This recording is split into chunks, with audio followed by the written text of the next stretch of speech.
Hello, in this video I want to show you how to check the dialogue history in Baldur's Gate 3.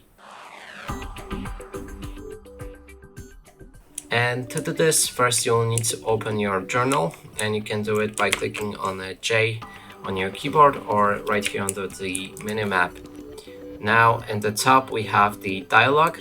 You can click right here, and on the left side you'll see all of the dialogue history in the game, and I think it's not the whole game. It refreshes after sometimes, and long like the stuff from before might get deleted. There's also option to filter it by region. If you enable it like that, you will see all of the regions you've been to, and you can click on each of them to check the dialogue history right here.